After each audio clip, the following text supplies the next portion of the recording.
Hey guys, it's Fred Urfer with Federated Lighting.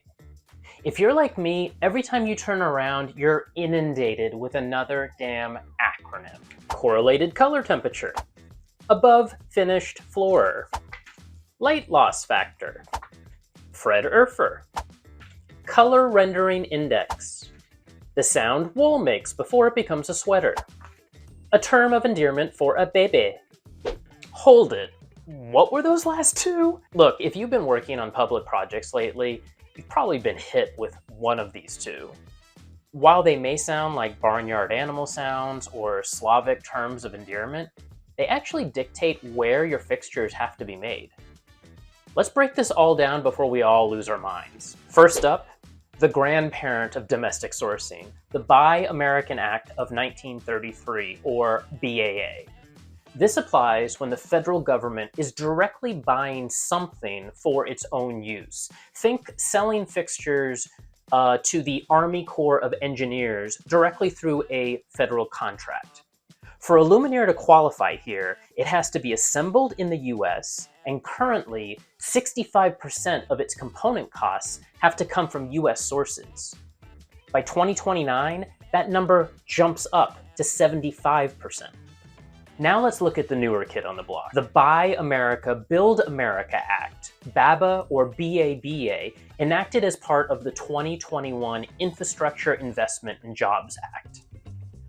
BABA kicks in whenever federal financial assistance, like loans or grants or appropriations, is funding a state or local infrastructure project. We're talking airports, transit hubs, water treatment plants, public parks, government buildings, research stations, VA hospitals, and more. Under BABA, lighting fixtures fall into the manufactured products bucket. The rules?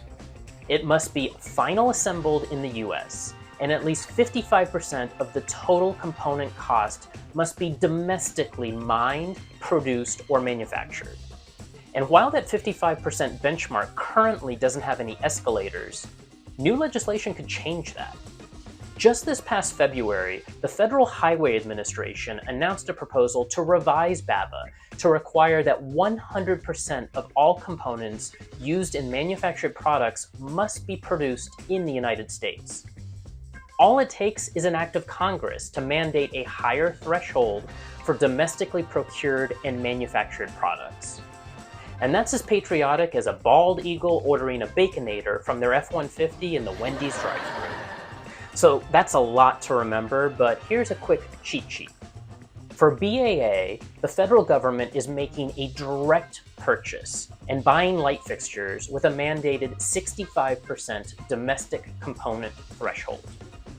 For BABA, or BABA, the federal government is funding the project via grants or loans or appropriations with a mandated 55% domestic component threshold. Now that we've got the definitions down, how are lighting manufacturers handling this? Honestly, it's like watching engineering teams do high-stakes math while on a tightrope. Remember, it's not enough to just throw a Made in America sticker on a box or a cut sheet or a website. For BABA compliance, manufacturers have to map out their entire supply chain, including their labor costs. A luminaire is a sum of its parts, right? Housings, LEDs, drivers, embedded controls. If we source this driver from overseas, that counts against our 45% non-domestic allowance. Because of this mandate, brands are actively shifting their production protocols. They are partnering with US suppliers to make sure that 55% threshold is locked down tight. And as regulations continue to evolve or tighten, manufacturers are designing with future-proof component modularity in mind.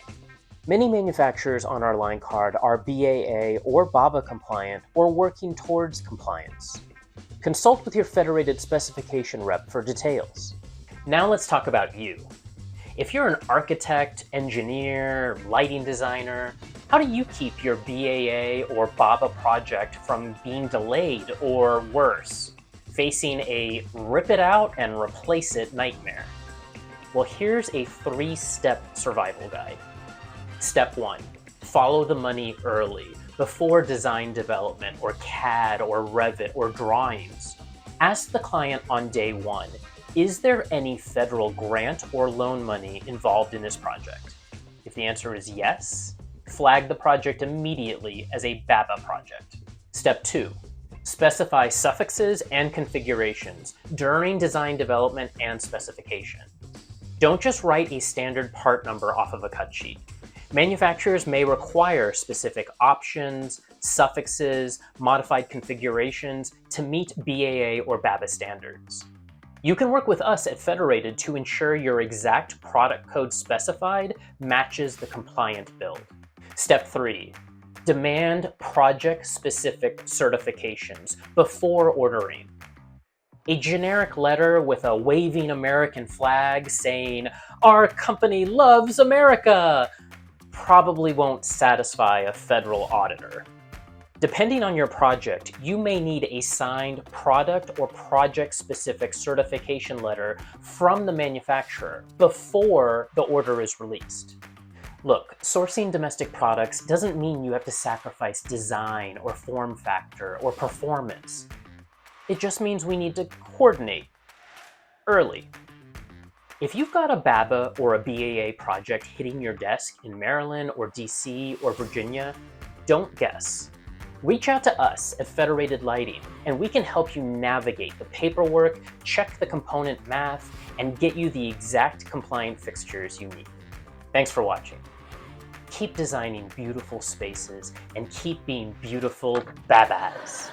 Despite how complicated a BAA or BABAA project may seem, I'm sure we can all agree how lucky we are to live in a free country. Thanks for watching.